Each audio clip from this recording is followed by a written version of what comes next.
لا انتي مصرية، الهوية بتاعتك مصرية، لازم تفضلي مصرية. هو احنا ليه قاعدين من الساعة 9 للساعة 3؟ لا، انت عندك الاستعداد اصلا ان انت تعيش التجربه دي تاني؟ انا من اول ما دخلت باب المدرسة وانا خفت. كنت مولودة بره حلو. وكنت عارفة طول الوقت ان دي مش بلدك، اوكي؟ انتي بلدك مصر. لازم ازرع فيهم فكرة ان احنا مصريين. معايا النهارده في حلقه بودكاست غريب وغريب واحده قبل ما تكون زميلتي وقبل ما تبقى صاحبتي. عندها واحده من اكبر شركات الماركتنج ايجنسي اللي موجودين في مصر ان شاء الله يعني. هي خاضت تجربه الغربه بشكل مختلف شويه. سافرت مع اهلها من وهي صغيره ورجعت قبل الثوره. معايا النهارده منى. ازيك يا منى؟ ازيك يا عمر، ازيك عامل يا ايه؟ منى، اخبارك ازيك ايه؟ يا محمد، ايه كله الاخبار؟ تمام الحمد لله. كله حلو. حاولت على قد ما اقدر بقى ادي بريف كده في الانترو، فهسيبك انت بقى تنطلقي. قولي لنا انت بقى عايزه احكي لنا كده عايزني احكي لك عن ايه طيب؟ يعني الفتره اللي كانت هناك في الاول. انت كنت في الامارات مظبوط صح؟ اه. الفتره اللي كانت مم. هناك الاول، وخلينا بقى لما نرجع. انا عارف طبعا اكيد الدنيا يعني ايه، ايوه. الضلمه بتيجي على مراحل، فايه ايوه خلينا الاول بالظبط. هناك. يعني قولي لي انت كنت هناك من آه، وانت قد ايه؟ من وانت صغيره خالص ولا؟ لا انا اتولدت هناك. اه اصلا اه اوكي. يعني انا والدي اوكي. سافر قبل ما يتجوز مامي، اوكي. اه و جوازه نظيفه اتولدت انا. ابوك بيشرفك عرفتها. ايوه يعني. ايوه جوازه نظيفه. فهو كان راح هناك واشتغل وكده، وبعدين بعد بقى جاب مامتي يعني في المكان اللي هم كانوا قاعدين فيه في الامارات، واتولدت هناك.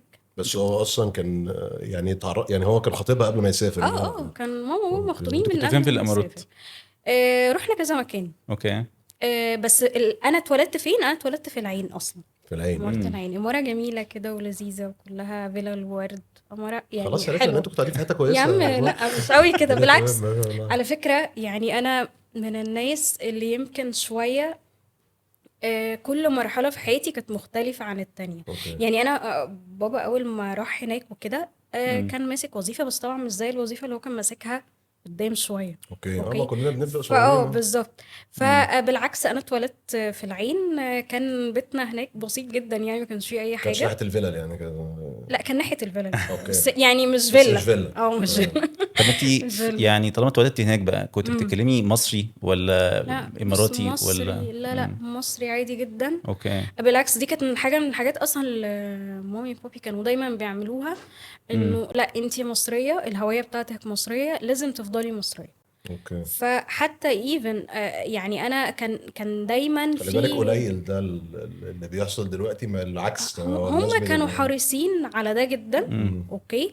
وحتى كان مثلا عندي صحابي او كده بقى جنسيات مختلفة، انت عندك بقى اجانب وعندك بقى العرب اللي هم غيرك، اوكي. خلايجة بقى، من الشام، من اوكي. حتى كان عندي البيست فريند بتاعتي، يعني انا ما اعرفش انا حاجة امم دلوقتي بس كانت يعني ايه؟ أو دي كانت ليبانيز، اوكي. اوكي اه ادينا و حته من ده. اه حلو دي. أو... اه. وكانت صاحبتي جدا، فمن كتر ما كنا مع بعض صحاب ويومي معاها وكل حاجة احنا مع بعض، فكان احيانا يطلع مني كلمات كده باللهجة اللي ماما بقى لا، ايه اللي انتي بتعمليه ده؟ انتي اوكي. مصرية، رجعي بقى تاني. ف... فدي كانت بالحاجة من الحاجات الصراحة اللي احنا كنا طب انا والمدارس واخواتي. هناك يا منى يعني كنت لا بقى المدارس هناك كانت مختلفة، يعني اه؟ انا اول حاجة شفتيش رحت. انت مدارس؟ خلي بالك انت شفت نزلت مدارس هنا. انا جيت الثانويه العامه بتاعتي حضرت هنا الثانويه الدراسيه هنا بس اه. انا ما كنتش بروح، ما انا بقى احكي لك. اه. ما امم يعني هي دي انا الحكايه اصلا، هي احنا دي بقى جايين نقعد عشان الحكايه الحكايه اصلا. دي ها؟ احنا جايين نقعد عشان دي هي اصلا. بقى اصلا ايوه الحكايه هنا. اه أم... خلينا نتكلم على اللي هناك الاول. يعني هناك اللي هناك لا المدارس طبعا، اه. يعني كان في بصراحه اختلاف العيال جايه تاني. المدارس ببدل صح؟ مصري مصري دايما بتناديه، كل نصري نصري دين واجب عليه. طبعا عندك جنسيات كتيره قوي. طب اوكي. والمدرسين كانوا جنسيات مختلفة برضو ولا كانوا انا مش هنسى اول تيتشر اصلا كان ليها الفضل في ان انا اتكلم انجليش صح. يعني انا دخلت مدرسه صغيره قوي. اوكي. دخلت المدرسه ما كنتش تميت 6 سنين. انا ما كنتش دخلت اصلا بيبي كلاس ولا كي جي بتخشوا ولا على اللي هي البرايمري دخلت على طول؟ برايمري اه على طول. امم اوكي. وما انا حسيت اعرفش على فكره ان انت دخلتي برايمري على طول يعني منين بقى. ما اعرفش يعني يعني حسيت. حسيت كده باين ماشي. باين انت ما فيش كيجي. لا يعني دخلت برايمري على طول. اوكي. اوكي. و... وطبعا بقى كان في مثلا الولاد والبنات اللي معايا كانوا دخلوا مثلا كي جي او بري سكول امم كلاس او كده. ما شاء الله مفيش انتوا 6 احنا 6. ما شاء الله الله أكبر. اه مين فيكو يا كلاب اللي كان بس فوقتها يعني كان دي اول حاجه يعني اتعامل بقى مع العالم الخارجي لوحدي بقى. انا أوكي. مش فاهمه. اللي قاعدين جنبي انديانز وامريكانز ومش عارفه ايه، فكل كل اللي قاعدين بيتكلموا انجلش، وانت عارف بقى الاكسنت بتاع الهنود احيانا بيبقى صعب غير شوية. الانجلش اللي احنا نفس الكلام عارفينه اللي أنا بالظبط. بقوله. فانا مش فاهمه أيوة. هو بيقول ايه، انا مش فاهمه. كانت بقى بصراحه اللي ليها الفضل عليا في ان انا ابدا اتعامل واتكلم زي كل الستودنتس الموجودين في الكلاس ده. كانت تيتشر اسمها ان، دي كانت بريتش انديان تيتشر. اوكي. ما بتهزش دماغها وهي بتتكلم لا ما كانتش عشان بتذكرني. بريتش. اه بس فهي دي بقى اللي كانت خدتني كده من ايدي فعلا حرفيا لحد ما بدات انطلق بقى. يعني هي مش بس علمتني، هي بصراحة كان ليها الدور معايا في ان انا ابدا اتعامل مع الناس. انا كنت في البيت دايرتي كلها مين، ماما وبابا بس. أوكي. ما اعرفش بقى حد تاني. فهي بقى اللي خدتني وبدات تخليني بقى ان انا اتعامل ويبقى ليا صحاب وهكذا. كان مين صحابك يعني كان جنسيته بايه؟ كان كام واحد او واحده طبعا؟ كان عندي فرح، دي كانت اللبنانيز، دي كانت الباستي بتاعتي. بتاعت هيك. فرح دي لبناني وكانت في لينا. لبنانيه.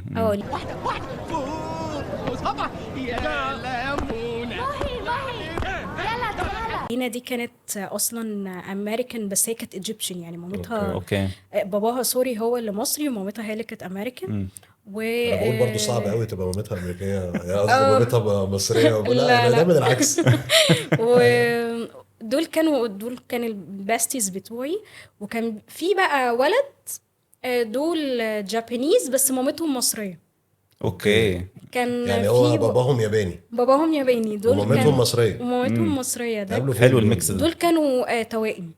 اوكي. كانوا شريف وعمرو، كانوا ايدنتيكال. ده اول توأم يجي في اليابان اصلا. يعني مامتهم مصريه فتمام يعني. لسه كان الكونسيبت اللبنانيين كلهم توائم كلهم شبه بعض. لا. تروح المستشفى يقول لك يعني ايه ده؟ لا دول بقى انت متخيل ان اليابانيين كلهم يعني شبه في بعض، اتنين جوه.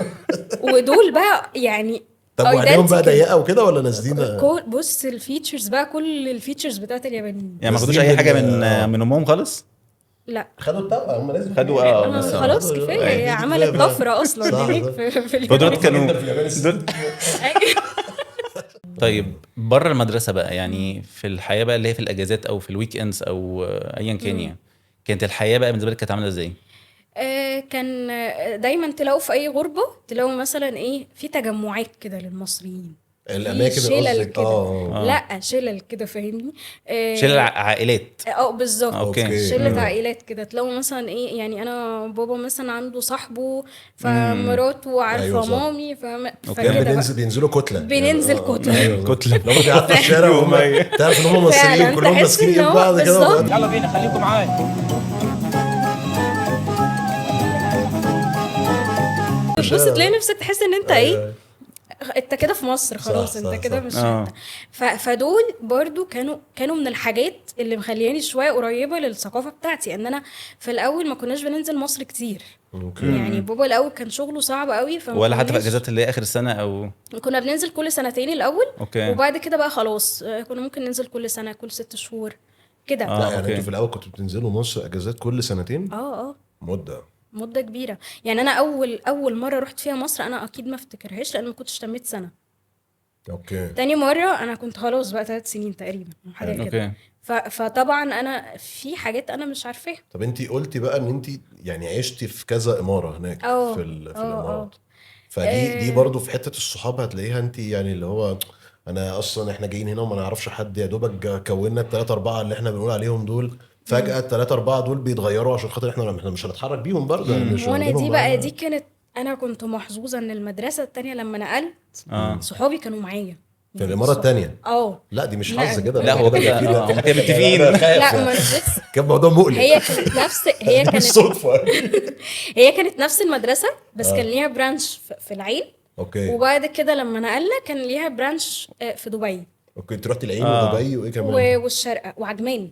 انتوا كنتوا بتحركوا بتنايه في انتوا واخدين الامارات كلها. انتوا عارفين ما تسيبوا حاجه. ما شاء الله. انا كنت لسه اسالك بالنسبه للاكل، كنتوا يعني كان طبعا لا، اكيد في البيت اكل اتعرف. مصري وكده صح؟ يعني بما سيره الاكل والله يا سيدي. ايوه سيره الاكل أنا جدا. جاي لا بس احنا جداً. نغلب في الاكل يعني. انا حاسس ان احنا المطبخ المصري طبعا ايوه طبعا غني في البيت أيوة. طبعا في جدا. لا ماما كانت يعني كانت ممكن طبعا تشوف مثلا وصفه مع حد من صحاب بابا مثلا، يعني مراتاتهم او كده بيعملوا حاجه لا، ده طبيعي في الكل ممكن مع الكل. تقلد، بس احنا لا، كان عادي الاكل مصري عادي جدا، محشي عادي كل يوم خميس.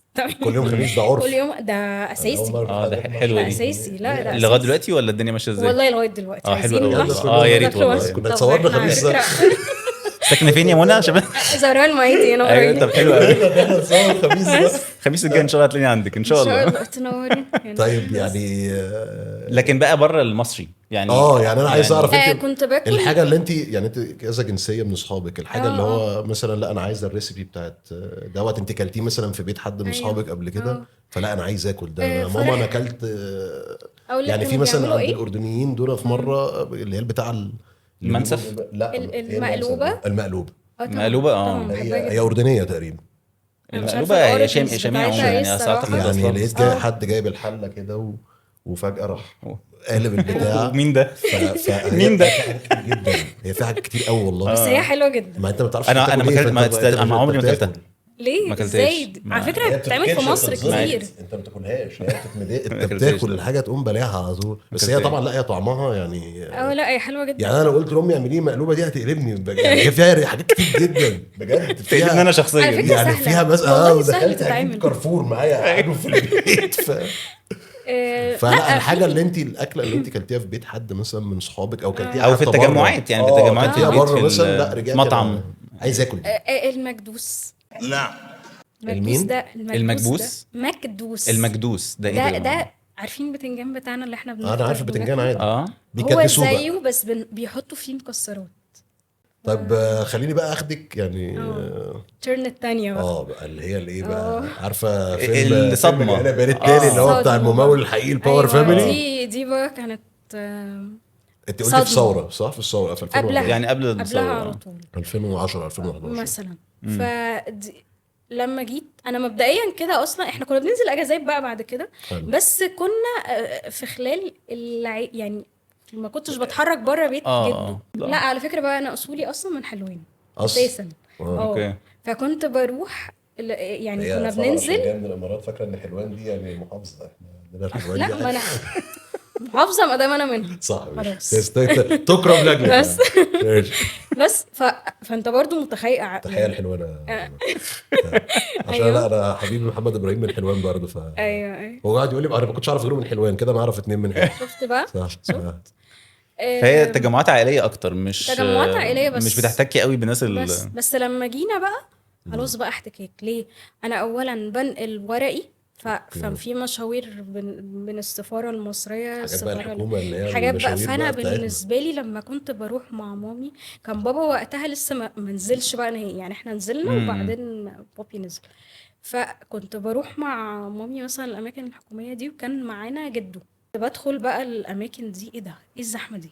ايه الناس دي؟ احنا قاعدين بنعمل ايه؟ وبعدين انا كانت كل شكوتي لماما هو احنا ليه قاعدين من الساعه 9 للساعه 3؟ لا دي اسئله هديه. هو احنا قاعدين بنعمل ايه كل تعرفينا ده؟ نقعد من كام لكام؟ انا متاكد ان مامتها جاوبتها. ايوه انا مش فاهمه بقى. ما انا مش انا اللي بعمل الحاجه بايدي، كنت وقتها لسه صغيره.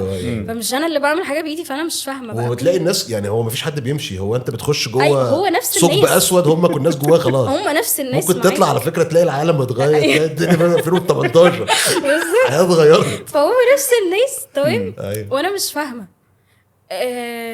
دي كانت احدى الصدمات، يعني مش عايزه اتكلم فيها كتير بس انا كانت. عايز الصدمه بتاعت الثانويه العامه دي بجد. لا المدرسه اعتقد الصدمه بتاعت اول يوم في المدرسة في المدرسه. لا انا لما بعد كده لما جينا نقلنا هنا مصر. اوكي. دخلت مدرسه راهبات، هي معروفه جدا. اوكي. تمام. المفروض ان هي يعني احسن مدرسه يعني كان وقتها. عايز تقول الاسم عشان خاطر الرقابه. لا مش رقابه طب ولا ما تقولي الاسم. سانت ماري. كنت في سانت ماري. أوكي. تمام. فوقتها هناك يعني اسمه ممثله مش اسم مدرسه. بس فلما رحت المفروض هي مدرسه كويسه. لا بس هي بالنسبة- مدارس الراهبات فعلا يعني بالنسبه الكنترول والليميتس والحاجات دي فعلا هم بياخدوا بالهم قوي من القصه دي. طب وتعاملك بقى مع زمايلك في الاول بالذات؟ الاول ما كانش فيه طبعا اي تعامل اصلا. يعني انا لما لا بس رحت هو اكيد يعني اتلقط، تقعد في الدور هو اكيد بتاع كمان الديسك اتلقط ده ان انت ما هتقعد. كنتش قاعده في مصر من اول من غير ما تقولي. اتلقط فعلا. وهي بنت واحده اسمها ايه، تمام، هي دي بقى صاحبتي حقيقة من- طيب، حقيقة. حبيبتي. ازيك ايه؟ هي كانت اول واحده بقى بدات تاخد بالها ان انا لوحدي. اوكي. انا بحب الناس دي قوي والله. بحب لا الناس لا اللي- هي اللي جميله. هي طيبه، اللي هي هي جايه اصلا كده تنقذك من هي الاشرار. بيور اصلا.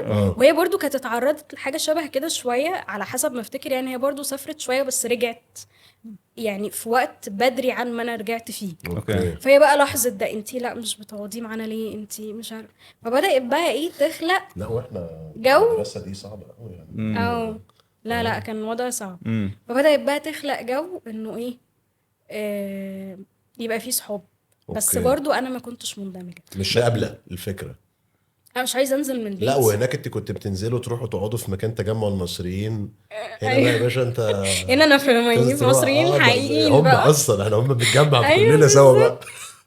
فلا كان الوضع بالنسبه لي انا مش عايزه انزل. جربتي؟ طب انا عايز اسالك على حاجه. خروجه اخر اللي هو دايما كده احنا صغيرين، اللي هي الخروجه بتاعت اخر يوم امتحانات دي، اللي هي دايما بتعمل في اليوم ده بيبقى فول دي، يعني اللي هو ما ممكن خرجتهاش. تتجوز فيه وتطلق يعني بتبقى فيه اليوم بيبقى فيه كل حاجه، بتبوظوا فيه الدنيا. بتعمل فيه كل حاجه. لا ما جربتهاش. ما فيش اليوم جربتها ده. في الجامعه. اخر يوم جامعه. في الجامعه بقى. لا في الجامعه عموما اعتقد في الجامعة، حياه الجامعه. في حياه الجامعه كل سنه. لكن حياه المدرسه انت بتخلصي اخر يوم امتحان بتروحي البيت. انا اصلا بقول لك انا اصلا ما مش كنتش طايقاكم، انا بنزل. عايز انزل اروح ليه؟ لجدي عشان أقعد عايزه في امتحن. انا عايزه اخلص الاكزامز بتاعتي خلاص واقعد في البيت. ايوه. يعني من قعدتي في البيت بقى كان في حد قريبنا كده قال بابي هي انت بتدفع لها فلوس وهي اصلا ما بتنزلش، هي ثانويه عامه خلاص، هات خليها الورق. منازل.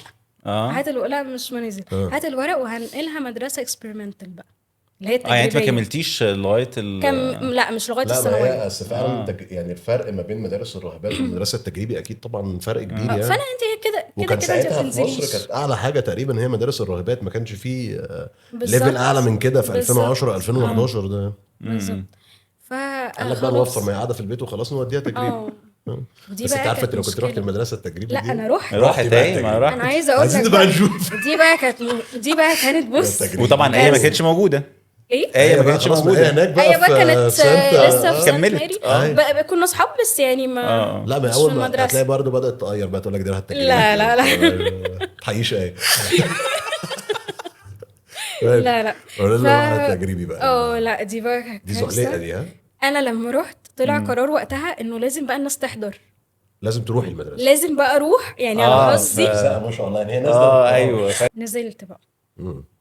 يعني كانت بص موت. انا من اول ما دخلت باب المدرسه وانا خفت، يعني انا فاكره ده كويس. اول ما بحس دخلت باب ايه اللي المدرسه لازم يتحط يعني عليها إيه اللي الإفكت، خوفك؟ فاهمه اللي هي انا دخلت بص اقول لك شفت المنظر صلاح الدين بجد. افرض شفت مثلا شفت المدرسه مش قوي كده بس انا شايفه ناس كتيره كنت مدرسه في تجريبي ولاد. معلش ممكن نعمل عليها. كانت وقت لا انا عايز اعرف فضول. كانت اسمها النهضه التجريبيه وقتها، ما اعرفش هم غيروها. ايوه أوكي. هي اسمها انا يعني ما قابلتوش في حته. ما اعرفش يعني انا اعرف التجريبي دي الأورمان مثلا، جبال عبد الناصر، دي الحاجات اللي مشهوره عارفة. تجريبي في مصر يعني. انا الصراحه ما اعرفش. فدي كانت يعني خبرتي مع المدرسه ايوه التجريبيه. انا داخل على النهضه. فانت من بس- اول الطابور يعني. وانا شايفه يعني انا شايفه ولاد مقطعين بعض في حته تمام. وتلاقي عارفه تبقى مقطعين بعض على ايه مثلا، على سندوتش نص سندوتش رومي مثلا من غير زيتون، سندوتش رومي بس. ايوه انا واثق في الطلبه بتاعتنا. امال انا شاكك ليه؟ يا استاذ صلاح انت عندك اذكى طلبه في الجمهوريه. ما هو واضح يا فندم. ايوه وكميه عشوائيه غريبه فاهمني. ايه بقى انا مش فاهمه اي حاجه. كان في بنت بقى قريبتي كانت معايا في نفس الكلاس، هي دي بقى اللي ايه كنت ببقى لازقه فيها. حلو. فاطمه. فكنت ببقى لازقه في دي فاطمه قريبتك طول كانت معاكي في كانت معاك المدرسة؟ في قريبتي الفصل بقى. ولا المدرسه؟ في الكلاس ده. لا هي لو مش معاها في أوكي. الفصل هي هتروح تقعد معاها. يعني فاهم انا مثلا في هي ثالثه بقى اعدادي انا في اولى هاجي احضر هحضر معاكي. أنا منى تالتة أول. انا حاسه ان انا عايز اعيد اولى. ف فخلاص بقى اصل انا انا متخيل البراءه دي داخله مدرسه تجريبي. لا، ده انا كنت انيل، ده كده بقيت مصريه ده كده خالص. احنا انا كده بقيت فين وبقينا نزلنا فين. الشارع. انا كده فعلا نزلت خلاص. مم. فوقتها بقى انا كانت المدرسه بالنسبه لي فاطمه. بس اوكي. ففضلت بقى كده. كان صعب قوي ان انت يعني تعرفي انت حد طول زيادة، الفتره كنت يعني فاطمه بس هي دي بتكلميها، ما فيش ايوه يعني اي؟ حد كان زياده في دي بقى صعب. بصراحه، يعني كان في بقى بنات، بس انا برضو جوايا مش عارفه اندمج. يعني الكالتشر والطريقه اللي انا بفكر بيها غير ما هي اصلا اللي الكالتشر دي، يعني انت لو حواليا. قلت لهم كالتشر دي هيقول لك يعني احنا جايين نتعامل. طب نزل خلينا لنا اسالك يعني. سؤال بقى، يعني دلوقتي اه تمام، انت حاسه، انا عارف ان انت ان شاء الله باذن الله انت يعني جوزك لسه ما اتجوزنيش. يعني ان شاء الله باذن الله باعتبار ما سيكون أيوة. ان هو إن شاء شغال في السعوديه. اه انت بالنسبه لك الفكره دي ان انت شفتي الفيلم ده قبل كده تمام بتفاصيله زي ما انت عماله تحكيه دلوقتي، ف most probably انت هتعيدي نفس الفيلم مع ده. اولادها قصدك؟ ان هتعيدي شاء الله نفس مستقبلا. الفيلم ده، مع بس ولادي. هيبقى الدور هحاول انا بقى. بدل بقى ما هبقى انا اللي عايشه التجربه، لا انا هبقى انا المودريتور او انا الرقيب بتاع التجربه. فانت عندك الاستعداد اصلا ان انت تعيش التجربه دي تاني؟ لان هو احنا دايما عارفين موضوع، لو انت بتتكلمش في هجره، فانا دايما طب مقتنع ان معلش، الغربه ليها اخر. قبل ما تجاوب على السؤال ده، انت في طول الفتره ديت انت كنت عايزه ترجعي طول الوقت ولا خلاص؟ كنت عايزه ارجع طول الوقت لحد يعني. وما زلتي؟ ما زلت، مش هكذب. وما يعني انت زلتي مش عايز ترجعي الامارات؟ اه طبعا. ايه ده؟ هتفضل، بص هتفضل، هقول لك على حاجه، دي حاجه سايكولوجيكال شويه، بس انت نفسية يعني، هتفضل. حاجة سيكولوجية. آه. بس انت ما يقعش هتفضل مني طول يعني. حياتك. يعني هي حاجه في الانسان، هتفضل طول حياتك تحن للمكان. يعني في تعيش المكان الامارات ده. نفسها، مش البر، يعني مثلا مش السعوديه، مش مكان لا تاني؟ لا، المكان اللي انا اتولدت فيه وتربيت فيه وتربيتي فيه. وتعلمت فيه وكده. يعني انت لو هيفضل جواك. يعني هي الامارات. ده يعني ده المكان طب اللي ما هو اتربيت الحاله واتولدت مختلفه بقى، فيه. يعني معلش اروح بقى للسؤال بتاعي. الحاله مختلفه، انت دلوقتي رايحه السعوديه يعني مثلا ان شاء الله باذن الله. طب ما ده مكان انت ما يعني هي غربه، كونسبت غربه. بس وده فاين. يعتبر التوبيك بتاعنا. كونسبت الغربه، انت كانك بتاخد التجربه من اول وجديد خالص. انت يعتبر معاك المانيوال، نقول اللي هو أيوه. الحاجات الكومن في هنا وهنا، الغربه الكونسبت نفسه معاك، لكن انت المكان كله بالنسبه لك نقول كله جديد في جديد. انت ما تعرفش حاجه هناك يعني. مش قوي الصراحه. لانه هي انت خلاص، انا مش أخدت. قوي، مش مستعد قوي. لا، مش قوي الفرق الكبير اللي انت اوكي فاهمه. بمعنى لانه انا خلاص كنت مولوده بره. حلو. وكنت عارفه طول الوقت ان دي مش بلدك. اوكي، انت بلدك مصر. فانت خلاص انت كبرت على كونسبت ان عايزين في انت الحته دي بره المزيكا اللي هي بتاعت بلد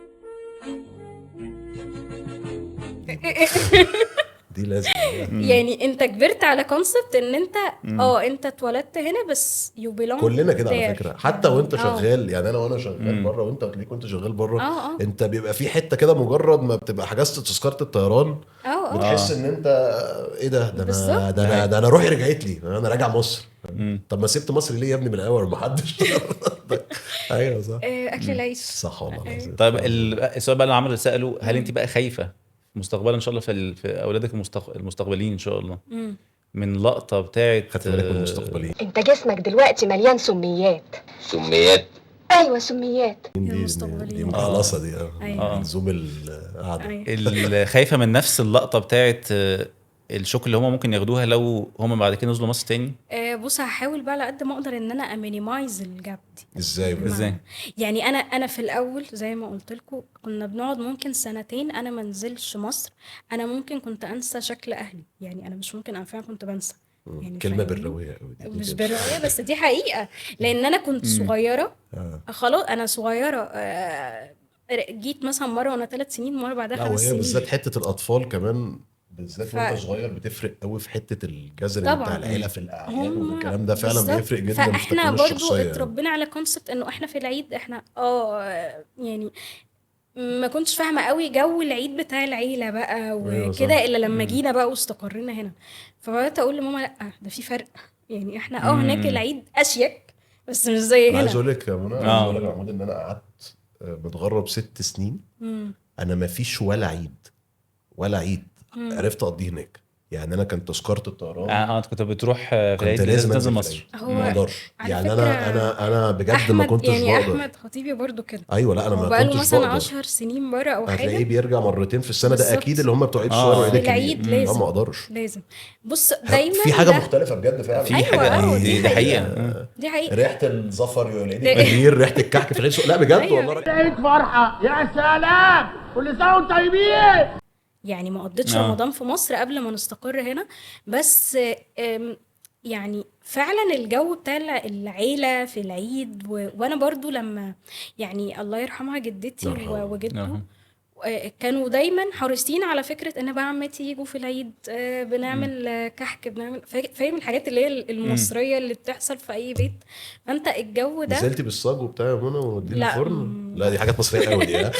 اكيد مش هشيل الصاج عندنا في يعني. حلوان ما كناش بنشيل الصاج. يعني ما اعرفش لا، بقى ممكن كنا يكونوا الصاج ده الولاد لازم. ما لا، كنا اعرفش، بننزل بس انا ما نودي كنتش طبعا. يعني انا عايزه اقول لك بس كانت حاجه من الحاجات اللي كانت غريبه جدا بالنسبه لي ان انا انزل اجيب حاجه مش من هايبر او من سوبر ماركت. ننزل ايوه أنا مش تنزل فاهمة بالبقاله الكونسيبت. العاديه السوبر ماركت أنا العادي مش يعني. فاهمة وجنب الكونسيبت. البيت وبتاع وايه طبعا ده. هناك كمان لا آه. وهناك كمان ما فيش حته الاكشاك دي يعني. مفيش مش حتة موجود كشك. يعني. لا مفيش كشك. لا، انا لا، وقتها مفيش لا. وقت ما كنت موجوده في الامارات لا ما كانش مفيش كشك. موجود. ما كانش انا على موجود. فكره دي كانت من اكتر الحاجات اللي كانت مؤثره في نفسيتي اول ما سافرت. مفيش كشك. مفيش وقفه كشك يعني. اللي هو يا جماعه طب انتوا لما بتعوزوا تتفقوا على خروجه بتقفوا فين؟ فما بقتش يعني لا، طب احنا هنتقابل فين؟ هنتقابل نقف كده في الشارع؟